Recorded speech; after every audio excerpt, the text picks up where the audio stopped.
હાથ ઊંચીની રકમની ઉઘરાણી કરવા જઈએ અને સામેવાળી વ્યક્તિ સુસાઇડ કરી લે તો તેના માટે જવાબદાર ઉઘરાણી કરનાર નથી.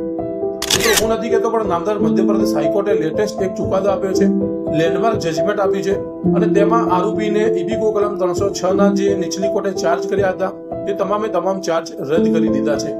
હવે આ કેસમાં વિગત એવી હતી કે આરોપીએ મૃતક વ્યક્તિને 1 લાખ રૂપિયાની લોન આપી હતી, એટલે કે હાથ ઊંચીની રકમ આપી હતી. મૃતક વ્યક્તિએ આરોપીને એક બાઇક પણ ગીરવે આપ્યું હતું.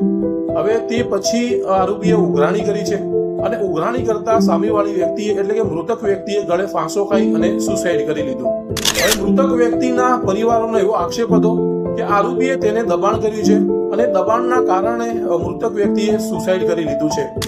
આખો કેસ જાય છે કોર્ટમાં આરોપીની સામે ચાર્જ ફ્રેમ થાય છે. આ મામલો જાય છે નામદાર મધ્યપ્રદેશ હાઈકોર્ટમાં, અને નામદાર મધ્યપ્રદેશ હાઈકોર્ટે આરોપી સામેના ઇબીકો કલમ 306 મુજબના જે નીચલી કોર્ટે ચાર્જ કર્યા હતા, જે તોહમતનામું ઘડ્યું હતું, તેને રદ કરી દીધું. અને આ 3 મુદ્દાનું બહુ સ્પષ્ટ અવલોકન કર્યું છે. નંબર 1 કે નાણાંની ઉઘરાણી કરવી એ ઉશ્કેરણી નથી. એટલે કે કોઈ પણ લેણદાર વ્યક્તિ જો તેની હાથ ઊંચીની રકમ, તેની લેણી રકમ કોઈ વ્યક્તિ પાસેથી ઉઘરાણી કરે તો તેને ઉશ્કેરણી ગણી શકાય નહીં.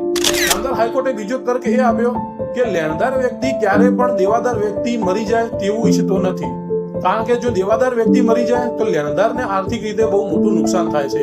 એટલે લેણદાર વ્યક્તિની ઉઘરાણી એ આરોપીને આત્મહત્યા કરવા માટે પ્રેરણા આપતી હોય તેવું બની શકે નહીં. બીજું અવલોકન એ કર્યું છે કે ઇબીકો કલમ 107 જે ઉશ્કેરણીની વ્યાખ્યા કરવામાં આવી છે, તે ઉશ્કેરણીની વ્યાખ્યામાં આ ઉઘરાણી આવતી નથી. એટલે કે લેણી રકમની ઉઘરાણી કરવી એ ઉશ્કેરણી ગણી શકાય નહીં. એટલે કે 107 ની અંદર જે વ્યાખ્યા કરવામાં આવી છે ઉશ્કેરણીની, તેની અંદર આ જે છે ઉઘરાણી એ લાગુ પડતી નથી. એટલે આરોપીની સામે જે ઇબીકો કલમ 306 ના જે ચાર્જ ફ્રેમ કર્યા હતા નીચલી કોર્ટે, તમામ ચાર્જને રદ કરી દીધા છે અને આરોપીને છોડી મૂક્યો છે. આવા જ લીગલ અપડેટ્સ અને અવેરનેસના વિડીયો જોવા માટે મિત્રો ચેનલને સબસ્ક્રાઇબ કરી લેજો, ફેસબુક ઇન્સ્ટાગ્રામને ફોલો કરી લેજો. વિડીયો સારો લાગે તો લાઈક કરજો, કમેન્ટમાં તમારા મંતવ્ય પણ જણાવજો, અને આ વિડીયોને તમારા મિત્રો સુધી શેર પણ કરી દેજો.